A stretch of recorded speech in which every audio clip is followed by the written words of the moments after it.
Sunitha Williams నక్షత్రాలను అధిరోహించిన మహిళ. Space అంటే అందరికీ ఒక కల. కానీ కొంతమందే దాన్ని నిజం చేసుకోవడానికి ధైర్యం చేస్తారు. అటువంటి మహాగౌరవాన్ని సంపాదించిన మహిళ సునీత విలియమ్స్. 1965లో అమెరికాలో జన్మించిన సునీత భారతీయ మూలాలు కలిగిన ఒక గొప్ప వ్యోమగామి. ఆమె తండ్రి గుజరాత్ రాష్ట్రానికి చెందినవారు. చిన్నప్పటి నుంచే ఆమెకు గగనతలంపై ఆకర్షణ. 2006లో స్పేస్ షటిల్ డిస్కవరీ ద్వారా మొదటి మిషన్కు వెళ్లిన సునీత మహిళలలోనే అత్యధిక స్పేస్ వాక్ చేసిన వ్యక్తిగా రికార్డు సృష్టించారు.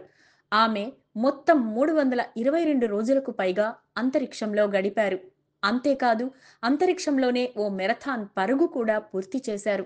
ఆమె అందించిన సేవలకు అనేక అవార్డులు లభించాయి. ఆమె స్ఫూర్తితో ఎంతో మంది యువత అంతరిక్షాన్ని అన్వేషించాలనుకుంటున్నారు. సునీత విలియమ్స్ మనకు నిరూపించిన విషయం ఒక్కటే: కష్టపడితే అసాధ్యమేంటి? ఈ వీడియో మీకు నచ్చితే స్నేహితులతో షేర్ చేయండి. ఇంకా ఇలాంటి గొప్ప ప్రేరణాత్మక కథల కోసం సబ్స్క్రైబ్ చేయండి.